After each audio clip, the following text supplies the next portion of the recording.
အားလုံးပဲမင်္ဂလာပါဒီဗီဒီယိုလေးကတော့ဟိုနေ့က CES 2026 recap ရဲ့ part 2အဆက်ပါ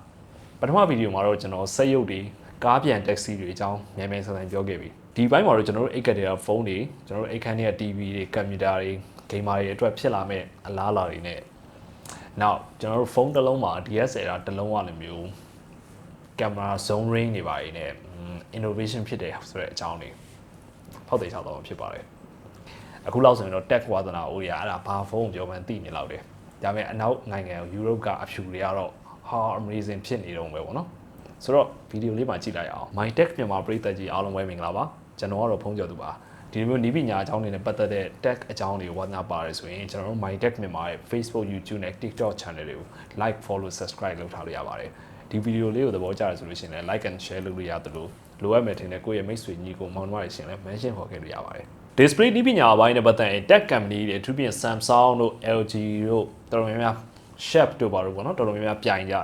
တယ်ဒီနှစ်မှာလည်းသူတို့ဆက်ပြိုင်တော့မယ်ထုံးစံတိုင်းပဲသူတို့ရဲ့ transparency ဖောက်မြင်ရတဲ့မှတ်အကြီးတွေပေါ်မှာ TV ကိုဘယ်လိုကောင်းကောင်းမြင်ရမယ် transparent TV တွေပေါ့ဗျာအဲ့ဒါတွေဆက်ပြီးတော့သူတို့ချပြသွားတယ်ပုံမှန်ကျွန်တော်တို့ traditional အခုသုံးနေကြတဲ့ TV တွေဆိုတာပိတ်ထားတဲ့အချိန်မှာအမဲအောင် screen ဖြစ်နေတယ်ဗျာအဲ့တော့ဘာပြောလေတထေးတွေတချို့အိမ်မှာ luxury ဆန်ဆန်ထားခြင်းတဲ့လူတွေအတွက်ကြတော့မလှဘူးဆိုတာမျိုး show ပဲ့တယ်ပေါ့အရင်တော့လည်းဒီလိုမျိုး transparent TV တွေကို Xiaomi ကအစထုတ်ပြသွားခဲ့တယ်ဆိုပေမဲ့တကယ်တမ်းသူတို့က transparent TV ဖြစ်တယ်ဆိုရုံလေးညီကာမြတ်တာလောက်လို့ပြောလို့ရတယ်ဒီတစ်ခါ Samsung တို့ LG တို့လုပ်တဲ့ကောင်တွေကကြတော့ resolution နဲ့ brightness တွေ overall ရုပ်ထွက် quality ဘိုင်းတွေက transparent TV တွေမှာဟုတ်ရလားလို့ထင်ရအောင်နောက်တစ်ဆင့်နေခုန်တက်လာတယ်ပေါ့ဒီနှစ်မှာ Samsung ကလည်း transparent micro LED ဆိုပြီးသူတို့ရဲ့အဲ့လိုမျိုးနည်းပညာအသစ်ကိုပြသွားတယ်။ဒါကအရင် transparent TV တွေထက်ပိုပြီးတော့အလင်းအား brightness ပိုကောင်းလာတယ်။သူ့မှာသုံးထားတဲ့ pixel လေးတွေရဲ့တိတ်သီးစ detail clarity ဘိုင်းကလည်းထပ်ပြီးတော့ကောင်းလာတယ်။အဲ့တော့ဖွင့်ထားမယ်ဆိုရင်ကျွန်တော်တို့အရင်တုန်းကအဲ့လိုဖောက်ထွင်းမြင် TV တွေထက်စာရင်တကယ် hologram တစ်ခုဗျာသိရမလား Iron Man တို့ဘာလို့အဲ့လိုဖွင့်ထားတယ်လို့မျိုးနောက်တစ်ဆင့်ပေါ့နော်ပို့ပြီးတော့အဲ့လို luxury ဆန်ဆန်ပို့မြင်လာရတယ်ဒါပေမဲ့ तू ကတော့ဈေးကွက်ထဲရောက်ဖို့လိုသေးတယ် concept အဆင့်ပဲရှိသေးတယ်ပေါ့နော်အခုလက်ရှိဈေးကွက်ထဲမှာချက်ချင်းဝယ်လို့ရမှာကတော့ LG ရဲ့ TV ပါ transparent OLED T လို့နာမည်ပေးထားတယ်ဒီကောင်ကနာမည်မှာပါတဲ့အတိုင်းပဲ transparent မှာ तू က OLED နဲ့သေးချာချာလုံးဝဗျာ share ကြီးပေါ့သိရမှာ true black တွေရမယ်ဒါပေမဲ့ဒီနေရာမှာ catchy တခုရှိတာ तू ကဒီတိုင်းထားတဲ့အချိန်မှာတော့ transparent TV ကြည့်မယ်တကယ် full experience ပေါ့နော် viewing experience ကောင်းကောင်းလိုချင်တယ်ဆိုရင်တော့အနောက်ကအမဲရောင်မှန်ချက်တွေတက်လာတာမျိုးအမဲနဲ့ပိတ်သွားတာပေါ့နော်ဆိုတော့ we need လို့ပေါ့သူ transparent ကလက်ရှိမှာဒီလိုမျိုးဖောက်ထွင်းမြင်အကြည့်လဲလို့ပုံမှန် OLED TV ကလောက် viewing experience အကောင်းရဖို့ရောဆိုတာ challenging ဖြစ်နေတော့မယ်ဆိုတော့ဒါကလက်ရှိသူတို့အလုံနိုင်ဆုံးပဲအဲ့ TV တောင်မှပေါ့သေးသေးမဟုတ်ဘူးဒေါ်လာ 6000 လောက်ပေးရတယ်တော်တော်လေးဈေးကြီးတယ်ဗျာကား2စီးစာလောက် average ရှိတယ်သူတို့ဈေးနဲ့ဆိုရင်ပေါ့ဆိုတော့ဒါကကျွန်တော်တို့နဲ့တော့ဝေးနေအောင်ပဲ Dream Tech အရန်ကိုဘီလီယံနာတထေးစာတွေပဲဖြစ်နေအောင်ပါပဲဒါပေမဲ့ပြောနိုင်တာတခုကဒီလိုမျိုး transparent TV တွေကိုသူတို့ concept တွေပြနေတာအခုဆိုရင်နှစ်နည်းနည်းတောင်ကြာပြီမိတ်ဆွေတို့မှဒါဘာမှသိမ့်မဟုတ်တော့ဘူးလို့ထင်မယ်ပေါ့နော်ဆိုတော့နောက်9နှစ်10နှစ်လောက်ဆိုရင်တော့တော်ယုံပတ်စံရှိတဲ့ပတ်စံတော်ယုံသုံးနိုင်တဲ့လူတွေရဲ့ air can ထဲမှာဒါမျိုး transparent TV တွေကအခုကျွန်တော်တို့ခောက်ဖုန်းတွေလို့ပေါ့ဗျာသိရမလားပို့ပြီးတော့ရောက်လာကြတော့မှတော့အမှန်ပဲကင်မရာမရက်နေဘူးအဲ့ဒါကိုဇက်လိုက်လှုပ်သက်ထက်လှုပ်နေတာပေါ့နော်နောက်တစ်ခု mobile phone လောကမှာလုံးဝ full view ရတာတွေ touch screen အသားပေးဂျားထဲမှာခစ်စားခဲ့တယ်လို့ပဲအခုကလက်နဲ့ထိတွေ့ကင်တွေ့ပြီးတော့နည်းနည်းပါးပါးလှုပ်ရတဲ့ tactile feeling ရတဲ့ကောင်လေးတွေလည်းပြန်ခစ်ထလာတယ်ဥပမာ Apple ကသူ့မှာ camera button ထည့်လာတာတို့ဘာလို့ဒီတစ်ခေါက်မှာ Xiaomi ကလည်းသူတို့ရဲ့ 70 Ultra latest and greatest flagship phone Leica edition phone မှာcamera zoom ring ပါတယ်သူ့ camera module ရဲ့ပြီးမှာ mechanical camera zoom ring ဆိုတာပါလာတယ်အခုချိန်လောက်ဆိုရင်တော့ကျွန်တော်တို့ My Tech မြန်မာရဲ့ audience တွေ tech ကိုဝါသနာပါတဲ့ brother and sister တွေကတော့ဒီ 70 Ultra Leica edition ကိုတော်တော်လေးသိနေလောက်ပြီကျွန်တော်တို့တော်တော်သိကြတယ်ဗျာအဲ့ဖုန်းကလေဟုတ်တော်ယူမဟုတ်တော်ကြီးအဲ့ Leica edition ဆိုတာနဲ့တင်ကိုLeica ထုတ်တဲ့ဖုန်းထက်တောင်သူက Leica ဖုန်းပိုဆန်နေသေးတယ်ပုံမှန်ဆိုပြောစရာရှိမင်း CES 2026ပွဲမှာတခြားနည်းပညာတွေလည်းအများကြီးရှိတာပဲဘာလို့ Xiaomi ဖုန်းကြီးအကြောင်းတစ်ခုတည်းရနဲ့ဒီ part 2 video ထဲမှာထည့်ပြောလေပေါ့ပြောမယ်ဆိုလည်းပြောချင်ကြပဲကျွန်တော်တို့အတွက်ဒါ China region နဲ့နီးလို့ China မှာ launch လုပ်ကြရမြင်ဘူးပြီးွားရအခုဆိုတချို့ review တွေတောင်ရှိနေပြီကြည်နေပြီဆိုပေမဲ့အဖြူကောင်တွေ western ကလူတွေအတွက်ကအခုမှအဲ့ဒါကိုမြင်ပြီးတော့ feed တွေတက်နေကြတာဒီ CES 2026မှာဝေါင်းတွေပါဖြစ်နေတယ်သိရမလားပြောချင်တာကဗျာ Xiaomi ရဲ့ဒီ CES ပွဲမှာအမြဲလို့သူတို့ရဲ့ Ultra variant တွေကိုထုတ်ပြီးတော့အဲ့လိုကြွယ်ပြနေကြသိရမလား global version မထုတ်ခင်ပေါ့နော် ဒါပေမဲ့ဒီတစ်ခေါက်ကတော့ Xiaomi အဲ့လိုထုတ်ပြသမျှပွဲထုတ်သမျှတွေထဲမှာတော်တော်လေး attention အရာဆုံးပဲဆိုတော့အခုကြည့်နေတဲ့မိတ်ဆွေက Xiaomi fan တယောက်ဆိုရင်အဲ့ဒီ 70 Ultra Lite edition ကိုလုံးဝဂုဏ်ယူလို့ရတယ်ကျွန်တော်ကင်မရာသမားတွေသိကြတဲ့အတိုင်းပဲဖုန်းနဲ့ဓာတ်ပုံဗီဒီယိုရိုက်တဲ့ခါမှာဇုံဆွဲရိုက်ချက်တွေဒီလိုမျိုး touch screen ပေါ်မှာလောက်ရအထက်ဆိုင်အဲ့လိုမျိုးတကယ်ကင်မရာကြီးရလို့တင်မှာလှည့်ရတဲ့ feeling อ่ะဗျာဘာနဲ့မှမတူဘူးပို့ပြီးတော့ authentic ဖြစ်တယ်ဆိုတဲ့အနေအထားလုံးဝရတယ်ထားပါတော့ဇုံအတွက်ကျွန်တော်တို့လှည့်လို့ရတဲ့ ring လေးပါလာတာအသိမထူးဆန်းအောင်ဆိုရင်တော့မှသူ့မှာ mechanical ring sensor လှည့်လိုက်တဲ့အချိန်မှာတင်မှာ tactile effect ဗျာတကယ် physical ဟို ring လိုမျိုး feeling အပြည့်ရတယ်နောက်တစ်ချက်ကအဲ့ဒီ ring အဝိုင်းอ่ะ0.03 mm အထိကိုသူ့ရဲ့ sensation တစ်ခုရှိတယ်ပြောချင်တာကလုံးဝအနုစိတ်ဗျာတေးသေးလေးချင်းလှည့်မယ်ဆိုရင်တော့မှ setting သွားကစားရတယ်ဗျာအဲ့တော့ကျွန်တော်တို့ zone ပဲဖြစ်ဖြစ်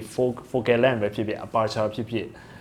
အဲ့လိုမျိုးလဲ mapping ကိုကြိုက်တာလုပ်ရတယ် zone တစ်ခုလည်းမဟုတ်ဘူးဗျာဒါမိတ်ဆွေစိတ်ပါရင်ကင်မရာဘိုင်းမှာဓာတ်ပုံပဲဖြစ်ဗီဒီယိုပဲဖြစ်ဖြစ်အဲ့လိုမျိုး customize လုပ်ထားလို့ရတယ်ဗျာအဲ့တော့ကင်မရာဝါသနာအိုးတွေအတွက်ကဒါက sync ကတ်ထည့်လို့ရတဲ့ကင်မရာအသေးစားတစ်လုံးရသွားတယ်လို့ပဲ Xiaomi ရဲ့ Ultra flagship phone တွေထုံးစံသုံးထားပြီးတဲ့ကင်မရာ hardware တွေကလည်းလုံးဝအကျန်းပေးညွတ်ပေးတွေကြီးပဲသူ့မှာ Light Hunter 1050L Light Hunter 1 inch sensor main camera အနေနဲ့ပါတယ်ပြီးတော့200 megapixel continuous zone ကိုလည်း periscope အနေနဲ့သုံးထားပြီးတယ်သူ့ကိုသုံးထားလိုက်တာအရင်လိုကျွန်တော်တို့ zone ဆွဲတဲ့အခါမှာအဲ့လိုမျိုးနည်းနည်းသူ point တစ်ခုရောက်သွားတဲ့အချိန်မှာပြောင်းသွားတာကိုပို့ပြီးတော့တက်တာစီတယ်အဲ့လိုပဲ continuous ဖြစ်တယ်ဆိုတော့တောက်လျှောက် zone ဆွဲသွားတယ်ပြန်ထွက်လာတဲ့ဆိုပုံစံမျိုးပို့ရောက်စီတယ်ပေါ့နော်ဆိုတော့ဒီတစ်ခေါက်မှာတော့ Xiaomi ကအဲ့အကွက်တွေအားလုံးပေါင်းပြီးတော့ဒီ camera phone လောကမှာဘာပဲပြော attention ကတော့တော်တော်ရတယ်ပြောလို့ပြောတာမဟုတ်ဘူးဥပမာ maybe Vivo X300 Ultra တို့ Oppo 5X9 Ultra တို့ထွက်လာတဲ့အချိန်မှာကင်မရာပိုကောင်းတဲ့ဘိုင်းတွေ feature ဘိုင်းတွေအများကြီးရှိမယ်ဆိုပေမဲ့ဒီလိုမျိုး physically ပေါ့နော် camera ring ကိုလှည့်ပြီးတော့ရိုက်လို့ရတယ်ဆိုတော့ capability ကတော့သူ့လိုမျိုးနောက်ထပ်တခြားသူလောလောဆယ်ရှိအောင်မှာမဟုတ်ဘူး Xiaomi 70 Pro Max တုန်းကလိုပဲဒီကောင်ကလည်းဒီနှစ်မှာ Xiaomi ကလုံးဝ unique ဖြစ်နဲ့တခြားဘယ်ဖုန်းနဲ့မှမတူဘူးဆိုတဲ့ပုံစံမျိုးထပ်ပြီးတော့ approach လုပ်သွားတယ်။ Yo-Yo base model 70 Ultra တော့စိတ်မကောင်းဘူးပေါ့နော်။အဲ့ဖုန်းကတော့ကျွန်တော်တော့မှစိတ်ထဲမှာသိမရှိတော့ဘူး။နောက်တစ်ခုကတော့ Samsung ရဲ့ Exynos 2600 Exynos 2600 processor တွေပါ2 nanometer process architecture နဲ့လာတဲ့ပထမဆုံး mobile SoC တွေလို့တောင်ပြောလို့ရတယ်ဒီ CES 2026ပွဲမှာ Samsung က Exynos logo နဲ့ဒီ Exynos 2600 chip ရဲ့ architecture diagram ပုံတွေပြသွားတာဒီတစ်ခေါက်မှာထူးခြားတာ modem ကိုသီးသန့်ပြန်ခွဲထုတ်လိုက်ပြီးတော့ GPU ဘိုင်းမှာဆိုတော့ Samsung ကိုယ်ပိုင် design ဆွဲပြီးတော့လုပ်ထားလို့ပြောတယ်ဆိုတော့အခုမကြခင် March လဝန်းကျင်မှာလာတော့မယ် Samsung S26 series ဖုန်းတွေမှာဒီ Exynos 2600 SoC နဲ့ဖုန်းကဘယ်လောက်ထိ performance ပိုကောင်းလာလား efficiency ပိုကောင်းလာလားစသဖြင့်ကျွန်တော်တို့အခုချိန်မှာရင်ခုန်စိတ်လှုပ်ရှားစရာပေါ့နော် hype နေတဲ့အချက်တစ်ခုဖြစ်တယ် hype လဲ hype ကျင်စရာပဲလေတရုတ်ဖုန်း flagship တွေအကုန်လုံးနောက်ဆုံး Apple က battery capacity ကိုမြင့်လာတဲ့အချိန်မှာ Samsung ကတော့ခက်တီတီပဲအခုချိန်ဒီဘယ်လောက်လဲတော်တော်ကြာနေပြီ Ultra ဖုန်းမှာ 9000 mAh ပဲပါရအောင်ဒီ S26 Ultra မှာလည်းဆက်ပြီးတော့အဲ့တိုင်းပဲလာဖို့ရှိတယ်မတိုးလာဘူးပေါ့ဗျာဆိုတော့ဒါသူတို့ရဲ့2 nanometer Exynos 2600တွေကိုတော်တော်လေး confident level ဆို high နေလို့တော့ထင်စရာရှိတယ်မဟုတ်ရင်တော့ကွာရမှာပေါ့နော်နောက်ဆုံးတော့ပဲအနေနဲ့တော့ PC gamer တွေ tech enthusiast တွေအတွက်ပါပုံမှန်ဆိုရင်ဒီလိုမျိုး CES ပွဲတွေမှာ Nvidia ကသူတို့ရဲ့ GPU series အသစ်တွေကိုအမြဲချပြလေးရှိတယ်ဥပမာ GPU RTX 4000 5000 series တွေနှစ်တိုင်းလို့ပြသွားခဲ့သလိုပဲဒါပေမဲ့ဒီနှစ်မှာတော့ RTX 6000 series ကိုကျွန်တော်တို့လုံးဝမမြင်လိုက်ရအောင်အခုကျွန်တော်တို့ကြားရသလောက် rumors တွေ leak တွေအရတော့ RTX 6000 series Rubin architecture နဲ့လာမဲ့ကောင်ကို2020ခုနှစ်လယ်လောက်ကြာမှအဲ့ဒီနောက်ပိုင်းကြာမှမြင်ရမယ်လို့ပြောတယ်ဒါတော်တော်လေးစောင့်အောင်ပါဗောနော်အစိုးရအကောင်ကတော့ RTX 4000 series 5000 series ဝယ်ထားတဲ့လူတွေကတော့အခုချိန်မှာပျော်ပျော်ကြီးနောက်ထပ်တစ်နှစ်ကျော်လောက်နှံ့နေလို့ရတယ် latest and greatest ဖြစ်နေအောင်ပဲဗောနော်အဲ့ဒါဘာလို့ဖြစ်တာလဲဆိုတော့အခုလက်ရှိသိကြတဲ့အတိုင်း AI demanding ကြောင့်ပါကဘာကြီးကအခု AI chip တွေကိုအရင်အစားလောင်းတယ် AI chip AI investment အစား AI တွေပဲလုပ်နေကြတယ်ဗျာဆိုတော့ကျွန်တော်တို့အရင်တော့ GPU cap တွေရှားပါဝါခဲ့တယ်လို့ပဲဒီတစ်ခေါက်မှလည်းတကြောပြန်လာတယ်ဗောနော်စကားမဆက်ဒီတစ်ခေါက်က RAM တွေပါအဲ့လိုမျိုး demand နဲ့ supply မမျှဖြစ်ပြီးတော့ RAM cap ဈေးတွေအစတက်လာတယ်အားလုံးတက်လာဆိုတော့မဟုတ်ဘူးဗောနော် AI အတွက်ကောင်းပြီညွတ်ပစ်ဆိုတော့ LPDDR5 5X အဲ့လိုမျိုး leading edge RAM တွေတက်တာအဲ့တော့ LPDDR4 သမားတွေကတော့နည်းနည်းအထိနာတက်တာပြောလို့ရတယ်အဲ့တော့အခုချိန်မှာ game ဆော့ဖို့ပဲဖြစ်ဖြစ် video editing တို့ 3D rendering တို့ချဖို့အတွက် PC တစ်လုံးစင်မယ်ဆိုချောင်းနေတဲ့စဉ်းစားနေတဲ့လူတွေရှိရဆိုရင်တက်နိုင်ကြများမြင်လုပ်ဖို့ပဲကျွန်တော်တိုက်တွန်းချင်တာပေါ့နော်ကျွန်တော်ရောင်းနေလို့လည်းမဟုတ်ဘူးဗျာ ဘာလို့လဲဆိုတော့အခု RAM ဈေးတွေဈေးတက်နေကြတယ်လို့ပဲဒီ GPU တွေဘက်မှာလည်းအနည်းနေများတော့ရိုက်ခတ်မှုထပ်ဖြစ်လာမှာပဲ6000 series တောင်မလာတော့ဘူးဗျာ Nvidia အနေနဲ့ဆိုလည်းရှင်းတယ်လေတော်ရုံလောက်အမြတ်တစ်ခုရတဲ့ဒီလို consumer တွေအတွက်တနည်းအားဖြင့် gamer တွေအတွက် GPU ကတ်တွေထုတ်ပေးမယ်အစား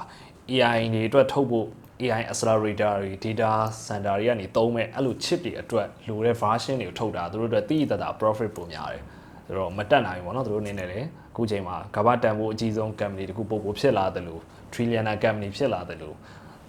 အဲ့ဘက်ကိုပဲလိုက်သွားတဲ့သဘောရှိတယ်game ဆော့မဲ့လူတွေအတွက် consumer GPU game card တွေကတော့ခုနပြောခဲ့သလိုပဲ production line တစ်ခုလုံး2027ထဲကိုရောက်သွားတယ်အဲ့ညမှာကျွန်တော်အမြင်ပြောရရင်လည်းအခုလက်ရှိထွက်ထားတဲ့ RTX 4000 series တွေ5000 series တွေကသူ့အနေနဲ့သူတော်မှ overclock version လိုမျိုး bottleneck တစ်ခုဖြစ်နေပြီပြောချင်တာကဗျာထပ်ပြီးတော့ဒီနှစ်မှာထုတ်လိုက်မယ်ဇွတ်ပြီးတော့တင်မှာထုတ်ရမှာပဲဆိုရင်ထုတ်လိုက်မယ်ဆိုရင်တော့မှဒီ overall performance နဲ့ power efficiency ဘိုင်း improvement က Nvidia အနေနဲ့ဒီထက်အများကြီးလုပ်နိုင်အောင်မယ်လို့လည်းကျွန်တော်မထင်ဘူးအဲ့ဒါလည်းပါမယ်ပေါ့နော်တကယ်တမ်း GPU မှာရော CPU မှာရောအဲ့ power efficient ဘိုင်းမှာဆရာကြီးဖြစ်နေတာတော့အခုချိန်မှာ AMD ပဲတည်လားဟို Ryzen chip တွေပဲသွားကြည့်သူတို့ရဲ့ graphic card တွေပဲကြည့်ပေါ့နော်ကျွန်တော်ကတော့ power efficiency ဘိုင်းမှာသူ့ကိုတော့နည်းနည်းပိုသဘောကျတယ် Nvidia ကတော့ရှင်းတယ်လी majority market ကိုရထားတယ် developer support ပိုကောင်းတယ်ပြီးတော့ branding ပိုကောင်းတယ်AI ဆိုလို့တစ်ဆက်ထဲမှာပဲ AI PC trend ကလည်းပို့ပြီးတော့ကြီးလာတော့မယ်အရင်ကျွန်တော်တို့ typical normal PC normal computer တွေမဟုတ်တော့ဘဲနဲ့ AI computer AI PC ဆိုပြီးတော့ဈေးကွက်ထဲမှာ marketing ကိုအများကြီးပိုမြင်လာရမယ်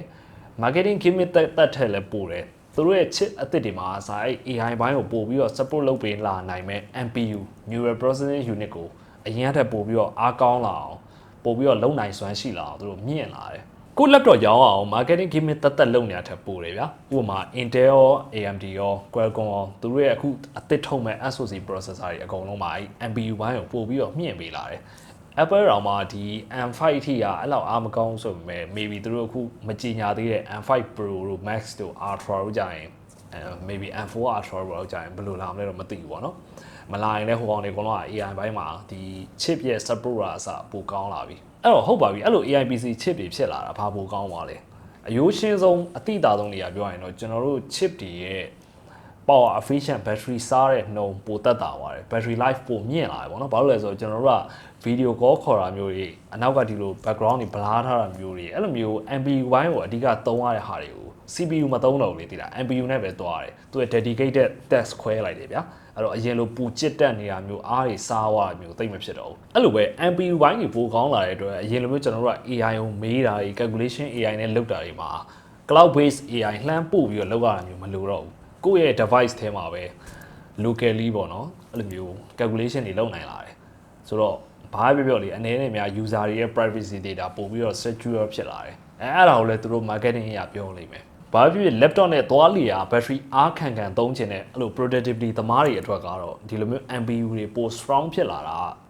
AI ကိုကမသုံးသေးဘူးဆိုရင်တော့မှအနေနဲ့များကိုယ့်အတွက်ကကောင်းတယ်ဘယ်လိုပဲဖြစ်ဖြစ် AI ကိုလည်းလူတွေကပိုသုံးသက်သုံးလာတာဆိုတော့ဒါကမဖြစ်မနေ new normal တခု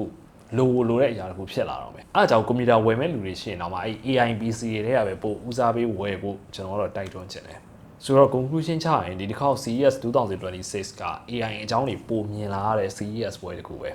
AI ကအရင်လို consumer အများစုအတွက်စကားပြောဖို့အဆင့်လောက်ကနေပြီးတော့တကယ် physically အကူအညီပို့ပေးနိုင်လာမယ်ပို့ပြီးတော့လုပ်ပေးနိုင်လာတယ်ဆိုတဲ့ level ရောက်လာတယ်အဲ့လိုပဲကားပြန်နေပို့ပြီးတော့မြင်လာရမယ်ပြီးတော့ဒီလိုမျိုးပေါ့နော် PC လောကတွေမှာလည်းအပြောင်းလဲတွေအများကြီးခရက်တခုရှိတယ်ဒီ CES 2026မှာတော့ပြောသွားတဲ့ပြသွားတဲ့နည်းပညာတွေအများကြီးပဲဗျာသီလားကျွန်တော်အခုပြောသွားတာတွေအကုန်မဟုတ်တခြားအများကြီးကြံသေးတယ်video duration တအားရှည်မှာဆိုတော့ကျွန်တော်အချိန်သိမ့်မရတော့နဲ့ဒီလောက်ပဲလုပ်ပေးဖြစ်လိုက်တယ်ပေါ့နော်ဆိုတော့အခုကြည့်နေမိတ်ဆွေတို့ထက်မှာ CES 2026ကစိတ်ဝင်စားတဲ့အရန်မိုက်တဲ့တခြားပြောစေချင်တဲ့အကြောင်းအရာရှင်လဲဒီဗီဒီယိုတွေရဲ့အောက်မှာလွတ်လွတ်လပ်လပ်မှန်ခဲ့ရပါတယ်ကျွန်တော်တို့နောက်ထပ် maybe part 3ဖြစ်ဖြစ်အဲအကြောင်း emphasize လုပ်ပြီးတော့ပဲဗီဒီယိုတစ်ခုဖြစ်ဖြစ်လုပ်ပေးသွားပါမယ်ပြီးတော့အခုကြည့်နေတဲ့မိတ်ဆွေတွေထဲမှာရော CES 2026ပွဲရာနည်းပညာအလန်းစားတွေထဲမှာဘယ်ဟာကို personally အကြိုက်ဆုံးသဘောကျဆုံးဖြစ်မလဲအောက်က comment မှာလွတ်လွတ်လပ်လပ်မှန်တော့ရပါတယ်ကျွန်တော်ပြောသွားတဲ့ထဲကပဲဖြစ်ဖြစ်ကျွန်တော်မပြောခဲ့တဲ့တခြားဟာတွေထဲကပဲဖြစ်ဖြစ်ပေါ့အားလုံးကြိုဆိုပါတယ်ဟုတ်ကဲ့ပါကျွန်တော်ကတော့ဖုန်းကြော်သူပါဗီဒီယိုဆုံးဖြတ်ကြည့်ပေးတဲ့မိတ်ဆွေများအားလုံးကျေးဇူးတင်ပါတယ်နောက်ဗီဒီယိုမှာပြန်တွေ့မယ်